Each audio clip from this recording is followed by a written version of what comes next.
So hello everybody and welcome to the September session of the Learning from Leaders webinar hosted by the Yale Center for Customer Insights. Today we are welcoming Daniel Kahneman, Nobel Prize winning psychologist, in conversation with the Yale School of Management professor Shane Frederick. And Shane, I will let you get started without further ado. All right, thanks, Emily.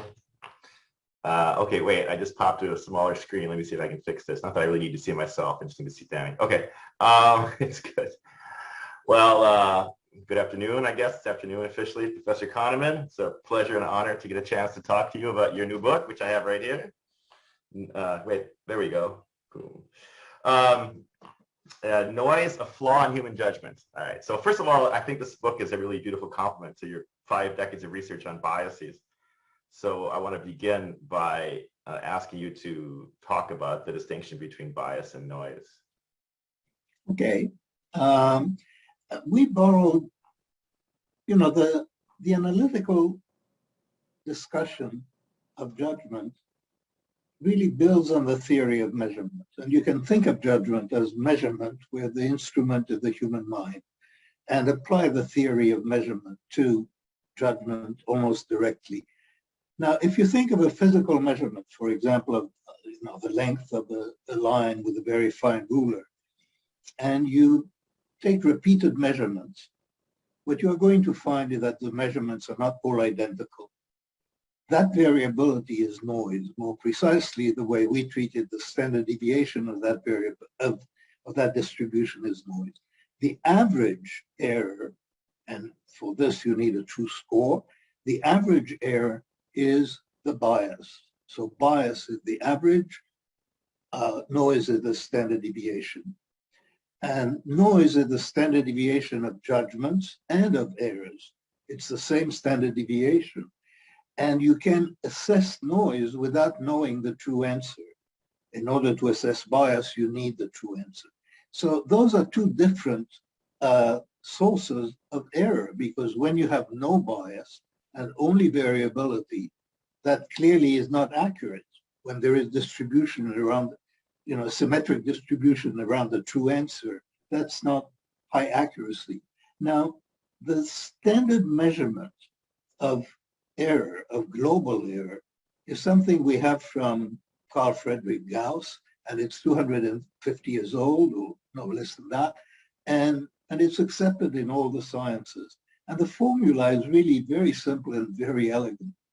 The mean squared error is simply the sum of bias squared and noise squared, which means that bias and noise, although they're very different, have equivalent roles in overall error.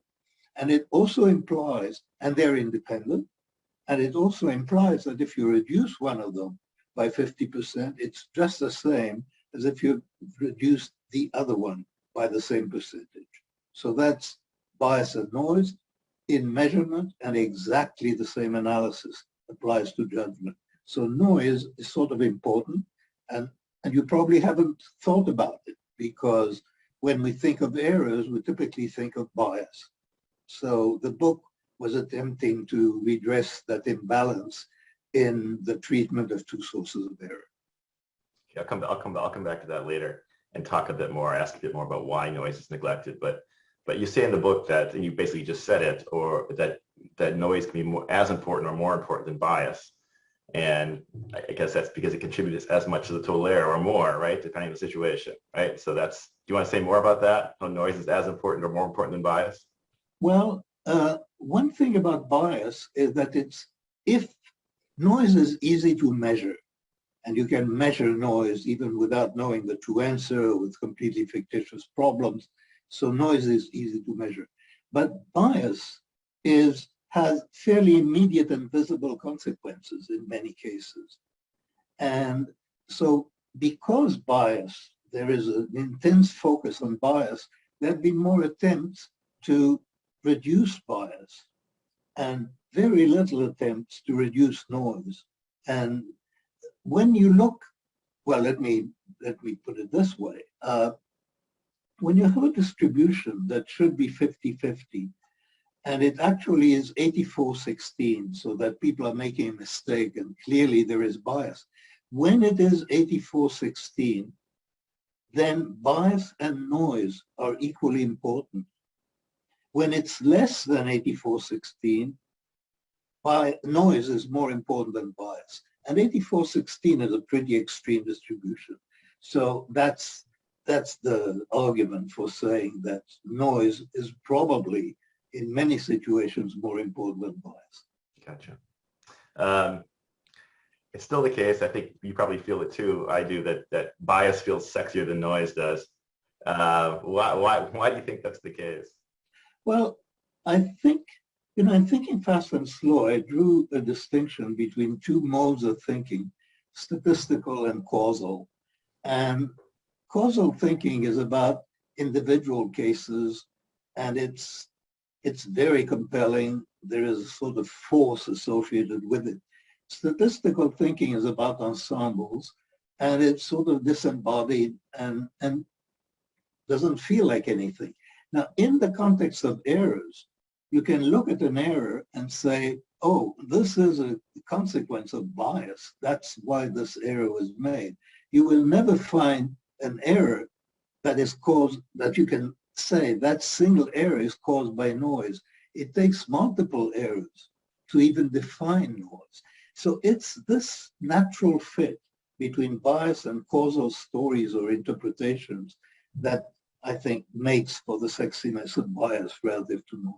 Right, like they have names, right? The biases have names in many cases. This kind of brings me to my next question. Do you think it's appropriate or useful to think of noise as a collection of idiosyncratic biases, or is it better just to leave it as some kind of unexplained and maybe unexplainable error term? Well, I think, it's useful to remember that what noise is, what we call system noise, which is a set of judgments that ought to be identical, like the judgments of underwriters say about a particular risk. If there is variability, there is noise. And if there is variability in all cases, that's system noise. System noise, really the more important parts of it are individual biases. There are differences in individual biases. So, for example, judges who pass sentences on defendants, some of them are more severe than others. And that's one source of noise. We call it level noise. Others, and that's where I think most of the variance and most of the interesting variances, there are differences in taste between, say, judges.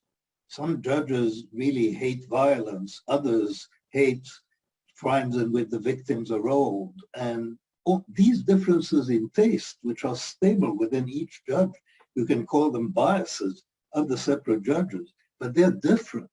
And that variability is noise, and there is a lot of it. I'll come back to that a little bit too. So you define noise effectively as unwanted variance in judgments. And of course, there's some variance in judgments that are wanted, right? If I gave you a bunch of different wines, I would think it would be weird if you gave the same rating to all of them. And I would think it'd be weird if a couple agreed about everything. So there clearly are sources of variance in judgments that are wanted and sources of variance in judgments that are unwanted, of course, depending on what you're doing with those judgments. But I guess for those of us who are just kind of coming to appreciate noise or think about noise, can you tell us a bit more about when variance is wanted and when it's unwanted? Yes, just a sec. I seem to have lost my picture of you and of me. Oh, here you're back. Whether noise is wanted or unwanted, first of all, with respect to wine, if you're in a wine tasting situation, of course you would want different wines to be different, but noise is within each wine.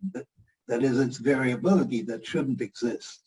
So in principle, if there was some objective way of assessing wines, then different judges would agree and there would be no noise. And in some sense, that would be fine. I don't think that we gain that much. You don't want your movie critics to agree with each other. And that's simply because life is more interesting when there is visible diversity. But a system like the judicial system, the judges, in some sense, are representatives of the system. The underwriters are representatives of the insurance company. So these functionaries speak for their organization. And organizations, I think in principle, would want to speak in one voice. And when they speak in multiple voices, that's noise. And that's unwanted. So I come back to your question I asked you about why noise is neglected now, but there's a joke I heard once. I don't know how popular it is. There's two statisticians who are out duck hunting, and one of them shoots 10 feet to the left, and the other one shoots 10 feet to the right. The duck flies away. They turn to each other, high five, and say, "We got him." Now, everybody gets that. Everybody gets that joke, right? But they don't necessarily appreciate noise in other contexts. And I'm curious whether it's because they don't understand. Like you write, in noisy systems, errors don't cancel out; they add up. Is that people don't appreciate the principle? Do they not notice the noise? What exactly leads to the neglect of noise? You call it the invisible enemy in some parts of your book. It's actually a fairly subtle distinction. When, how should I say that? Within a single judgment, when you make, for a single object that you're judging, a single target, if you take the average of multiple judgments, that average will be less noisy mechanically. You can eliminate noise, unlike bias, simply by taking many independent judgments of the same thing. But when you're talking about a system, and when, for example, then errors across different problems do not cancel out. Errors cancel out within a problem, but not across problem. And in this case, I mean, that's a pretty, in shooting, you can see that obviously that's the two errors did not cancel out, because there is no such thing as the average shot. If there had been an average shot, that would have been dead on. But you made two errors, and that's noise. It's actually a beautiful example of noise. Two hunters shooting and hitting symmetrically distant from the target. And the errors did add up too, right? You wasted 2 bullets instead of 1, right? The errors are adding. They're not averaging, basically. So you talk about different types or sources or components of noise in your book. And so you talk about system noise. I take that as a superordinate category. This is all the sources of noise in the system, basically. It's everything. And then the subcomponents of that, you talk about level noise, pattern noise, and occasion noise. Can you just define those first? Then I'm going to ask you a follow-up question. Well, in a way, I already did. That is, it's easiest to think about judges passing sentences, and level noise is that some judges are more severe than others. So that on average, you have a judge that is biased to long sentences and is probably from the South and quite possibly a Republican. And you have another judge who is systematically lenient, and we know where he or she comes from. That's level noise. Pattern noise is what I described earlier as differences in taste. It's that the patterns of attitudes to different cases are different for different judges. And those differences can be stable. So if one judge is sort of lenient towards elderly defendants, that is a stable bias of that judge, which is not shared by other judges and is going to create noise. So that's pattern noise. Occasion noise is that, judges, as it turns out, are not perfectly consistent with themselves. And you can demonstrate that in a nice way. You can demonstrate it by showing them the same problem twice. But you can also demonstrate it by showing that completely irrelevant variables have an effect on judges. So we know that temperature has an effect, so that on hot days, sentences are more severe. We know that in some places, the football results of the judge's favorite team are relevant on Monday. And that's clearly from the point of view of the defendant, this is a lottery. And all of system noise is a lottery. But that occasion noise is within subject variability. Of these three, And that's important, I think. Level noise is easy to understand. We all know about severe judges. Occasional noise we're aware of. We're all aware of the fact that, I'm not exactly the same person when I'm in different moods. What people are unaware of, and this is the most important source of noise, is pattern noise. And that's the fact that we just see the world differently, you and I. And that is very subtle. And the reason that it's so difficult to see is that I'm personally convinced that I see the world as I do because that's the way it is. And if I see the world realistically, and I sort of respect you, Shane, I expect you to see the world the same way. But actually, you probably don't. And that is pattern noise. It's those surprisingly large differences in the way that different people see the same situation when the situation is at a significant level of complexity. So pattern noise is like a person-item interaction, basically? Exactly. So in that analysis, you have the main effect of judges, that's level noise, and you have the interaction, which is pattern noise. And you have, in a complex design, you would have repeated measures, and the variability across repeated occasions, that would be occasion noise. So really, it's an analysis of variance design. Good. Yes, well, this is somewhat esoteric, but since you just talked about repeated measures, and often you don't have repeated measures, and sometimes it's hard to get repeated measures because people have memory of previous answers and so forth. I'm going to go ahead, and because I talked to you about this yesterday, I'm going to probe this point a little bit. Explain how occasion noise might be misinterpreted as level noise. Well,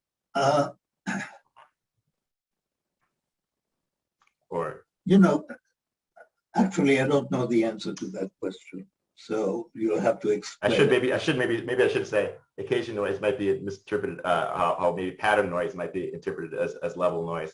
So like I've been very surprised, and I've only studied this a little bit and kind of coincidentally, not like deliberately, at give the same person the same question 1 year apart. And this is what I said to you yesterday. Now, had I not done that, I would see these huge differences across people and their judgments of things, and would have assumed that those differences were level differences, right? Some people think letters are more common than other people do. I really would have assumed that it was primarily level. And then when I ran it again a year later, and you see almost as much variance across time as you did across people, I realized, no, this isn't level noise. This is pattern noise. Or occasion noise, I guess. It's occasion noise. It's occasion noise. Occasion noise and pattern noise are both within the interaction term, and it really takes repetition to distinguish between them.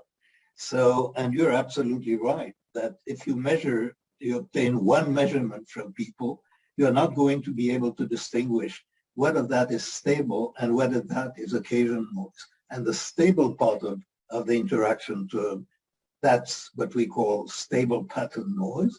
And the variable part we call occasion noise. It's not beautiful terminology, and maybe if we had tried harder, we would have come up with something better. It's tricky, but I'm starting to get the distinctions. But on the other hand, the reason you want to try to do that is that it may reduce confusion if people take these ideas correctly, to have concepts that have words of their own that are not confusable with other things. So that actually will turn out to be useful. So if people get used to the idea of pattern noise as a concept, then the terminology will no longer be awkward. It will be precise. Right. That's right. Once people understand what it is. I mean, one of the things that I talked to you a little bit about is in some cases, level noise is relatively easy to correct. So when I have, one student grade a set of exams, have another student grade a different set of exams, and they give different means. I just add, I add points to the TA who is the harsher grader, right? And so in some cases, some types of noise are easy to get rid of, and other types are not. So I want to turn now to a term you used, decision hygiene, but I'm going to come back to it. Actually, I want to first share a story, and you can tell me whether my decision hygiene was good or not. So maybe making the story concrete will help. So it's quite a while ago, and I don't really know why they asked me, but I was asked by some investment firm to help them with what I think they call a risk audit. And the question they wanted to answer was curiously specific, which is, what is the probability the stock market will fall 500 points on any given day? And there were 8 people, and they were experts. I don't know whether to put that in quotes or not, because I am in no position to judge their true expertise. But they were the people seen as experts by the firm. And so they asked me to assist in that process. And so I was thinking about how to do it. I hadn't read your book. I didn't know that much about this stuff. I tried to apply my common sense. And so what I did was this. I'll try to tell you exactly what I did. Probably good and bad elements to this. I first had them in a room. I just had them all write down their best estimate privately on a piece of paper and their name. They handed that to me. There's no discussion by design. They handed that to me. I then put up on the blackboard the names and the estimates ranked. And I just said, discuss. And I didn't try to control the discussion in any way. I didn't say anything, in fact. And what did you see? Well, the people who produced the most extreme estimates felt compelled to explain them, right? Because they were at the extreme high and the extreme low. The people in the middle didn't really feel compelled to say anything. So you got a fair bit of speaking from the people on the extremes, and then you got a fair bit of speaking from people who are talkative. And then after that was over, I said, okay, now I want your revised estimates. They all gave me revised estimates, and I averaged them mechanically and gave them the answer, the end. That's basically what I did. So that was the whole process. I'm sure that some parts of that were good and some parts maybe not. Do you want to comment on what I did? I think just about all of it was good. I mean, what you did, which we really recommend, is you start the discussion by getting independent judgments from people, which gives everybody an opportunity to see what often meetings hide, which is they see the noise and they see the variability.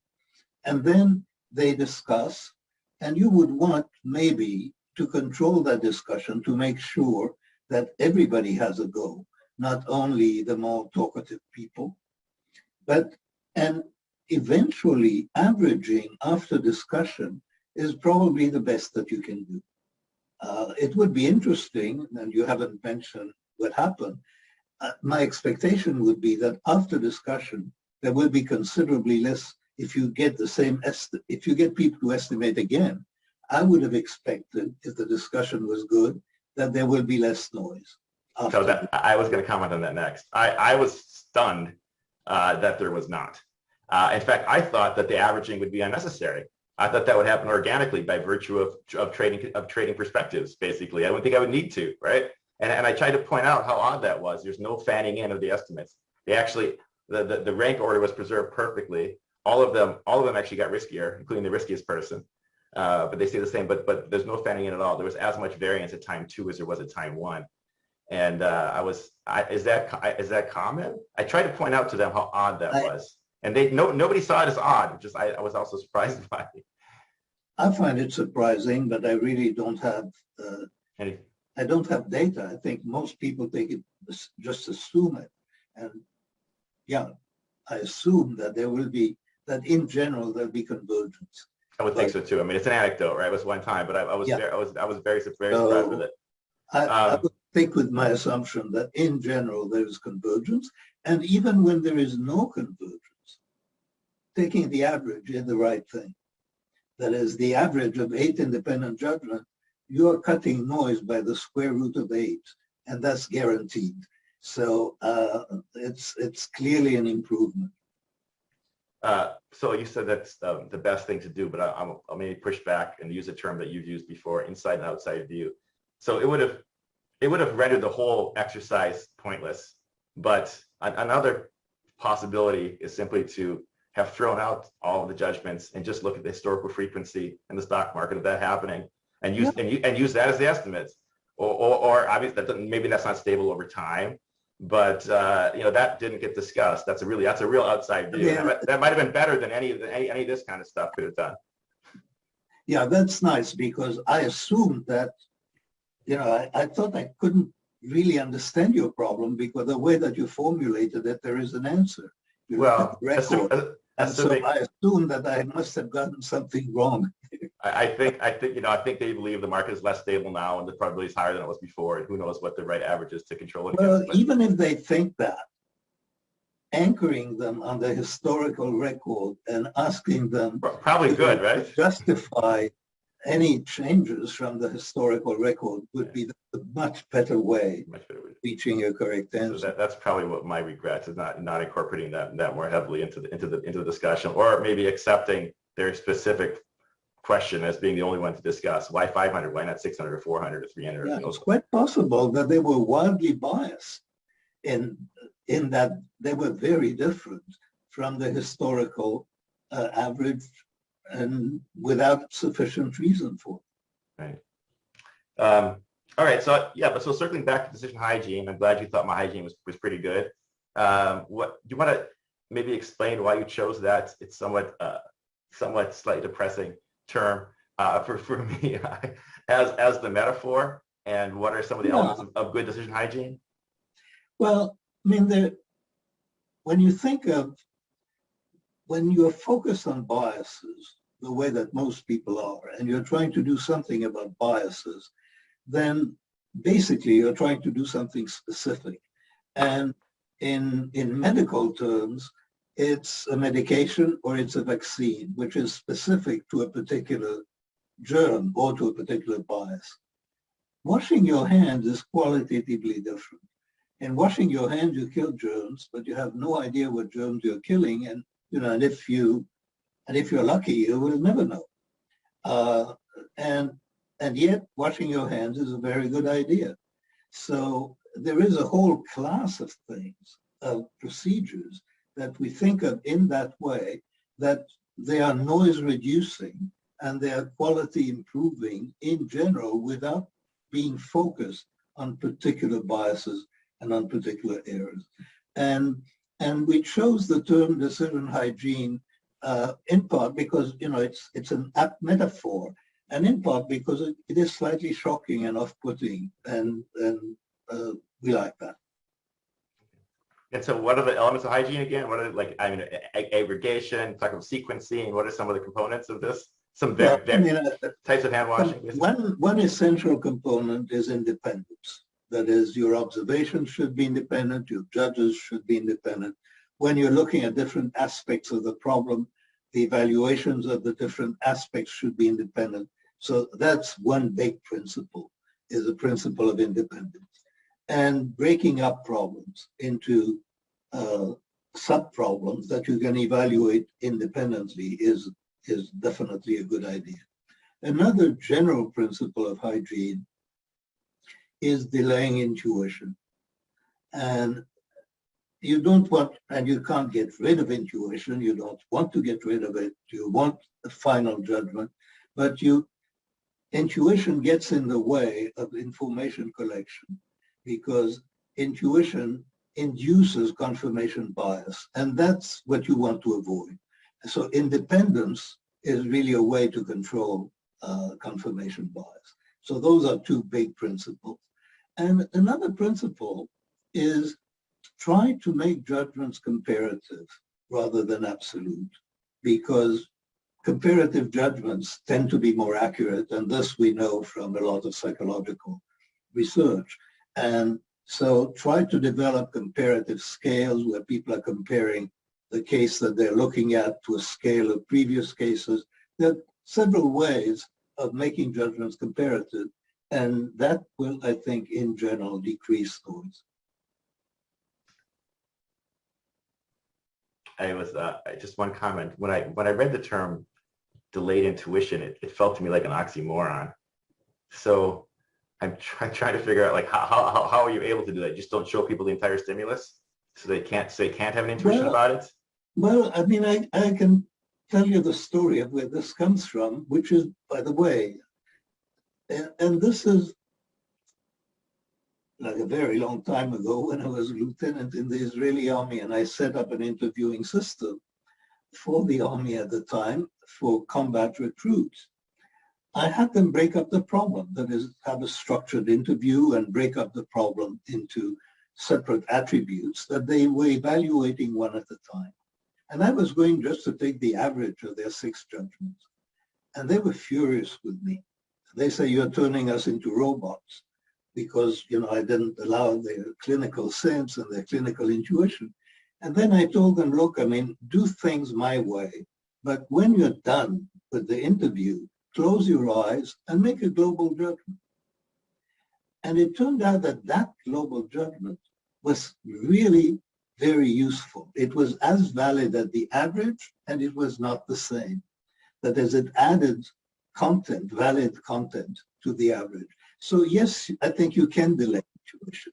You can focus on things one at a time, and then at the end, sort of get a global judgment, close your eyes and get a global judgment. That's what I mean by delaying intuition. Gotcha. Not impossible. So I at some point soon, I'll turn it over to the audience. But I think we can stay until, you can stay until 1, right, Danny?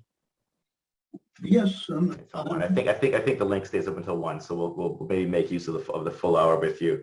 I'm going to talk to you now about structured interviews, which you've been an advocate of structured interviews, and all the applicants are basically asked the same set of questions. And there are good reasons to believe, I think, that standardizing interviews would improve selection by reducing noise, because different questions, asking different questions of each candidate, adds yet another source of variance, which can be eliminated by having standardized structured interviews. But interviews are used not only as a selection tool but also as a recruiting tool, and this is something that I was made aware of, and in lots of contexts, you choose who to make offers to, but you only get to hire them if they choose you back. And so I guess I have a general question, but I'm going to break it up into smaller questions. How would interview standardization affect the value of the interview as a recruiting tool? And so let me just say it more precisely. If one of your goals was to impart the most favorable impression of your organization to applicants, would standardizing and structuring the interview harm that goal? This is not something I know. It's just a pure guess. Yes, it would harm that goal.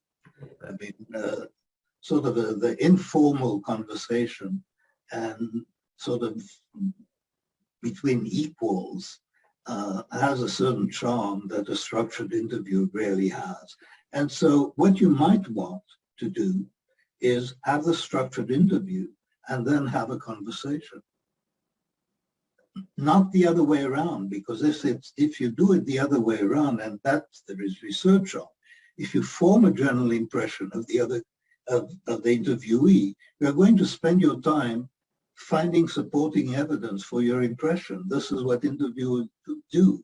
So you want to do it structured first and then have your recruiting conversation, I would say.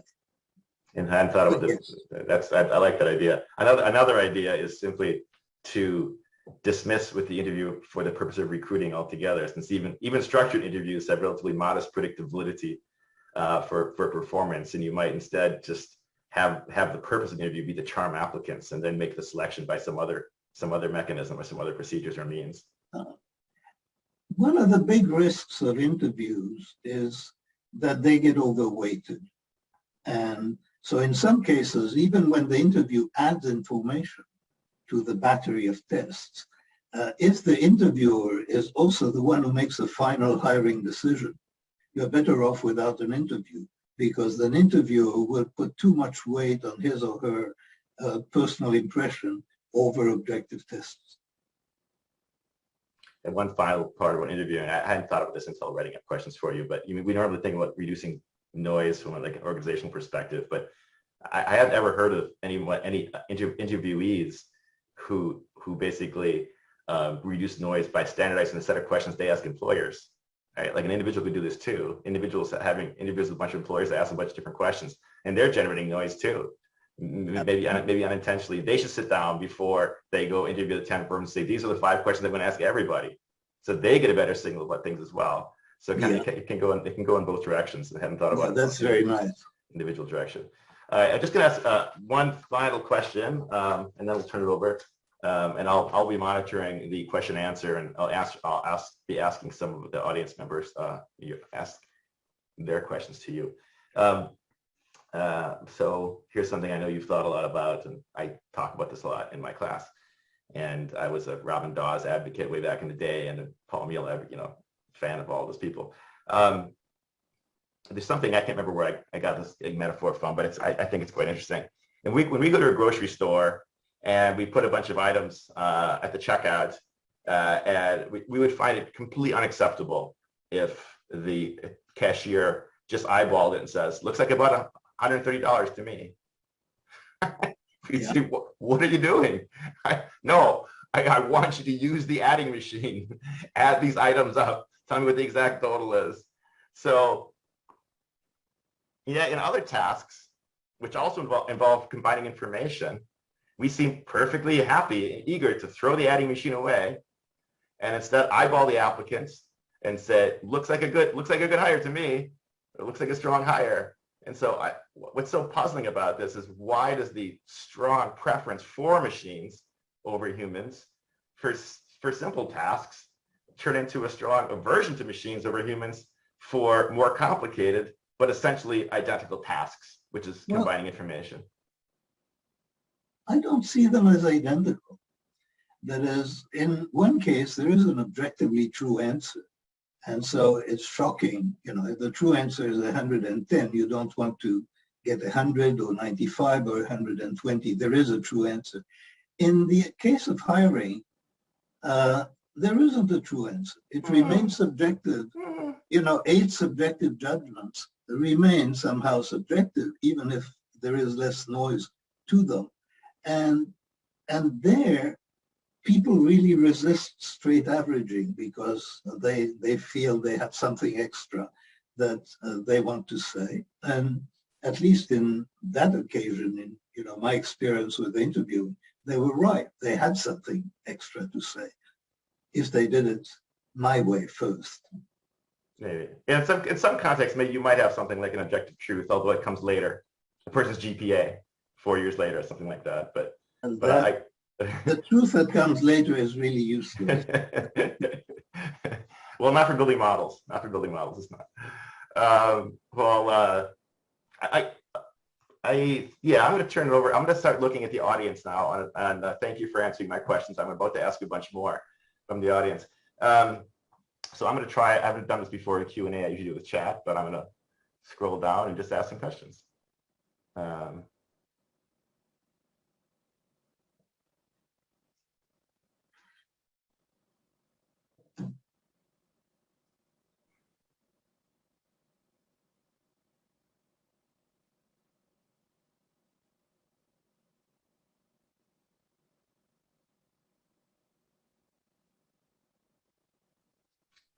So let's see. I'm trying to figure out which question to ask that follows best from before. There's quite a few of them here.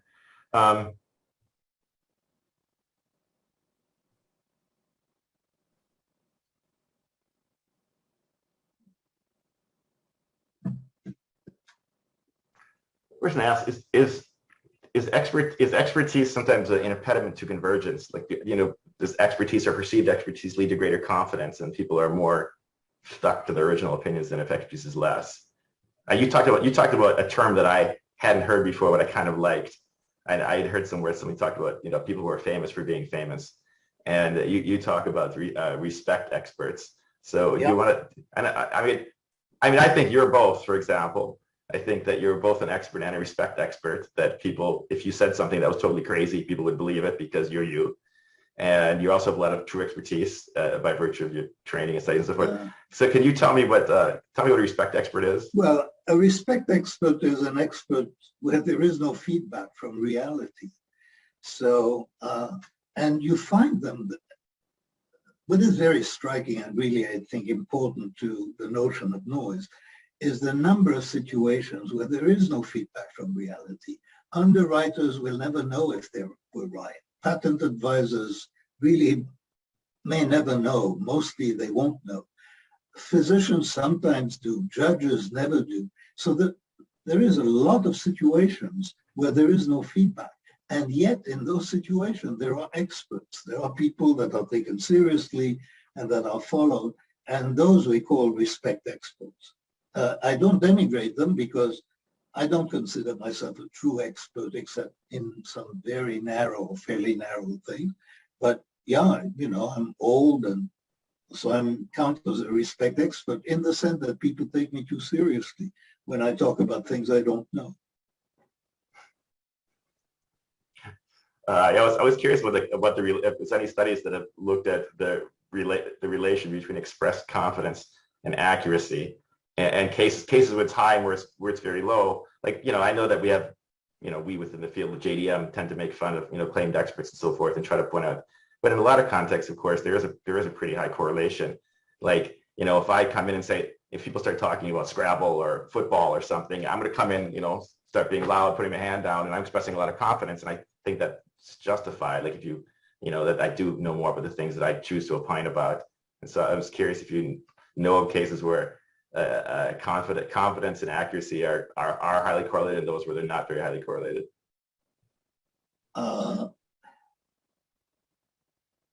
I mean, obviously there is going to be a difference because in some cases you have real expertise and objective knowledge, and people who are more likely to get it right than others.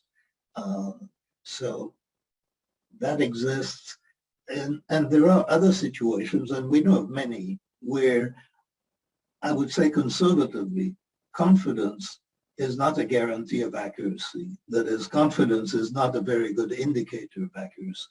And that applies to you when you're judging other people and their confidence, and it applies to you when you're judging your own confidence. You have to ask where it comes from. Okay, I'm going to looking for some more questions here in the chat. What are the implications for noise for the way that consumer research is conducted? I'm guessing you're going to say that you like conjoint analyses because they essentially use comparative judgments of two options at a time. But do you have other things to say about consumer research? How, if we fully appreciated, everybody read your book twice and appreciated the implications of noise, what would we do differently? Well, I think that, you know, that you might find that is in a chain, you know, the thought that comes to my mind is that there are tasks that are performed by many people. You know, like, I suppose, predicting market share. I mean, there are functions of that kind, and in those functions, looking for the noise in those functions would be useful. That's what occurs to me, but I'm not an expert on consumer research. But certainly, in any large organization, there are people who are interchangeable, making similar judgments. And from, you know, our impression after writing the book is that wherever there is such a situation, there is more noise than people expect. So one thing I wanted to just mention briefly, so I have been a big advocate of using algorithms, and I'm on the Yale's SOM's admissions committee. And so I've, you know, compiled a data set to try to figure out like what would predict performance as in their classes, right? They'll take the same 20 classes. So we have the performance 2 years later, 1 year later actually. And so we might think like at least what predicts that. And the answer actually turns out to be pretty simple. It's undergraduate GPA plus GMAT verbal. That's about it. Surprisingly, GMAT quant scores actually are not predictive, which came as a great surprise to me. I think to everybody that's the case. But one of the things that there's still great resistance to using it, and it's not in fact being used yet. But one of the things that I think is a misplaced fear, at least based on my one experience, was that everybody said, "Oh, it's gonna turn everything into a data point, and it's going to corrupt our core values." And what actually happened instead was we started having discussions about all sorts of things we weren't considering before. You know, so I just listed all these things, like, you know, which of the do we care more about predicting excellent performance, just discriminating excellent performance from average performance, or from identifying strugglers? Do we want to admit students who would actually have been more successful somewhere else? Do we care about the variance in performance across classes, or just their overall performance as our metric? Should we use different regression equations for different types of people, for students versus not, and so forth?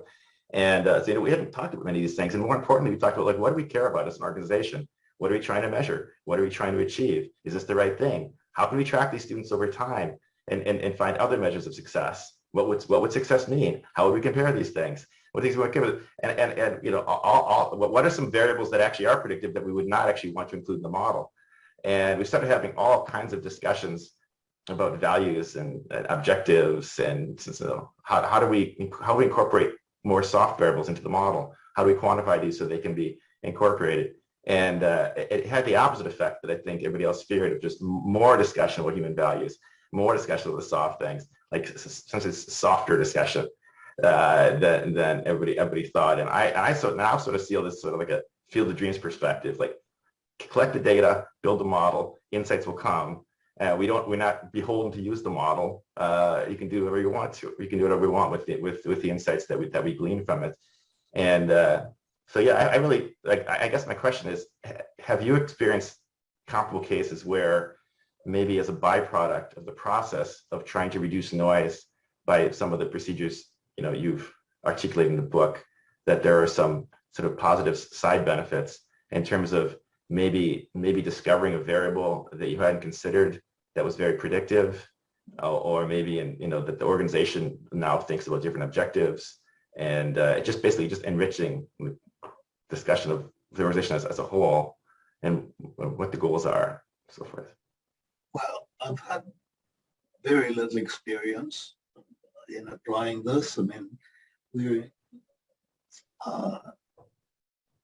book was premature in the sense that if I'd been younger, I would have spent 10 years researching the problem before writing the book.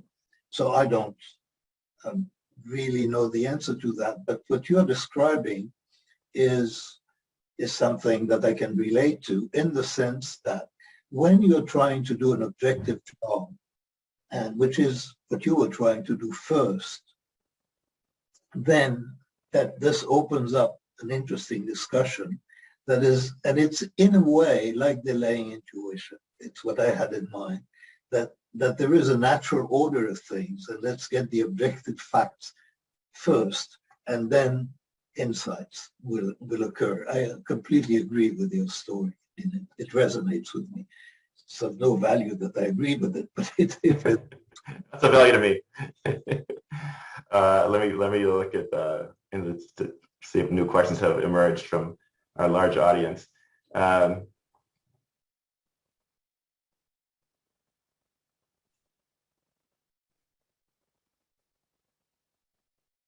It's a fun anonymous attendee, but I want to ask a slight variant of the question. We certainly have talked about debiasing techniques, at least at the individual level, being aware of something in your own behavior, your own decision making, to maybe not commit that. And I don't think of noise as being the same way, but are there any individual level noise reduction techniques that one can do? I can say I'm only going to judge these essays on Tuesdays or something like that. I suppose I could do something like that, or only when it's 75 degrees. Are there ways to reduce noise in the way there might be ways to reduce bias? Well, decision hygiene, we discuss that a lot actually in the book. We discuss singular decisions. I mean, what does it mean for a non-repeated decision to be noisy? And basically the answer, which my colleague Olivier Sibony put forth, was a singular event is a repeated event that happens only once. And so decision hygiene, if it is applicable to repeated decisions, should be helping you on single decisions. So all the procedures that improve repeated decisions, there is no reason to assume that they're not applicable to single decisions. And of course, the cost of applying them, and you should reserve decision hygiene for for decisions that deserve it. But for important decisions, applying decision hygiene might not be a bad idea. Why do you think it is that people, when algorithms make mistakes, they get more upset than when people make mistakes? And there was a variant of this that I get frustrated by because, you know, I create a model and someone says, well, look how poor the predictive validity is. I'm like, compared to what? I'm like, what, you know, there's no demonstrations that the other way of doing it is any better. Usually the data is not collected, but which is like a bunch of people, you know, people haven't recorded the data. The people make judgments, people are admitted, they're not admitted, nothing's tracked over time. But like somebody was, I think it was Berkeley DeForest and Joe Simmons and maybe Kate Massey had this great metaphor. If you get lost without a GPS, you're not so mad. But if the GPS sends you in the wrong direction, you're just outraged. But you're just outraged by that. And so when models make mistakes, it seems like people, you know, ex post, you can see the model made a mistake. Says this applicant would be good. Applicant's not any good. We follow the model. The model made a mistake. You might say. And of course, we as people do the same things. We admit people, they're not good. We made a mistake. We also exclude people who aren't good. We never know about them, but who are good. But let's just focus on the people who admit and they made mistakes. So humans can make that mistake. Algorithms can make that mistake. People seem to get more upset when an algorithm makes a mistake. Why do you think that is? Well, I mean, you know, there is people in general biased toward the natural against the artificial. And, you know, so people prefer herbs to their chemical equivalents. I mean, that's well known. In competition, when an algorithm makes a mistake, it's by its nature, it's not supposed to. It was intended, it was constructed to avoid mistakes. And we know that we were not designed to avoid mistakes, whatever, you know, whatever the reason we were designed as we are, it's not to avoid mistakes. So there is a real aversion to algorithms today that, you know, that you can see. Much of it is thoroughly unreasoned because algorithms just make fewer mistakes than humans. They make different mistakes. And the mistake that algorithms make very often are mistakes that humans would not make. So the algorithm looks stupid because a human would not have made that mistake. Now, we really have no occasion to know what the algorithm thinks of the mistakes that we would make. There is a real asymmetry there. What's an example of a mistake an algorithm would make that a human would not make? Oh, I mean, you can see, for example, in hiring decision, if the algorithm doesn't know things that it ought to know. So, for example, you may know that somebody who is being considered, you know, for a job at a bank, actually, you may, somebody told you that he is actually a liar. Nobody has told the algorithm, so the algorithm would hire him, but you know better. And when the algorithm hires that person, it sounds as if the algorithm is missing something. I mean, that's not the best example, but it's, and you know, what happens with self-driving cars is the same. I mean, the accidents of the self-driving car that it mistook something for something else, that's something that nobody would ever know. But self-driving cars, you know, have fewer accidents than people. They just make mistakes that to humans look stupid because a human, if the driver had been there, he wouldn't have made that mistake. That's a great example. Here's a question. Does noise originate more from system 1 or system 2 processes? I missed the beginning. Does noise originate more from system 1 or system 2 processes? I think there is a lot of noise in system 2 processing. That is, you know, there is a lot of noise in important decisions and in decisions that people don't make impulsively. So, of course, there is a contribution, I believe, of intuition and system 1 thinking everywhere. But I don't think that merely thinking seriously about something means that there won't be noise. There is a lot of noise in tasks that people take quite seriously, like professional tasks, where you cannot assume that physicians who disagree or radiologists who disagree, they don't disagree because of system 1. they're trying to do their job, they're focused, they're trying hard. It's system 2. So I think the whole distinction between system 1 and system 2 is barely mentioned in this. Yeah, I don't think it comes up at all. But I noted it when it came up here on the screen. And your example is good, right? Underwriters and actuaries and people who spend a long time with all the data. I mean, you got to say those system 2 decisions. There's a lot of data. They're trained to use it. They're trained to integrate it. They're emitting an answer, and those answers vary a lot.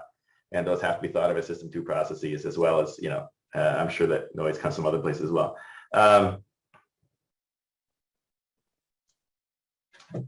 Let's see. Isn't it time? I mean, I'm happy, but we still have 5 minutes. I want to try to make the use of your generous and meet with us.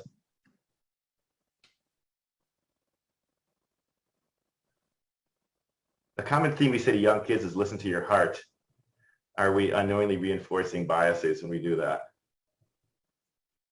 When we tell people, when you tell kids to listen to their heart, are we overemphasizing system 1 processing maybe?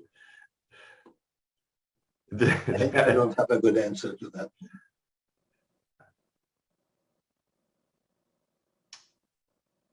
You said there wasn't a true answer when interviewing. Can you explain this further? Do you feel that an interest in standardizing the interview process is driven by a presumption that the goal of the organization is to optimize the output of the individual?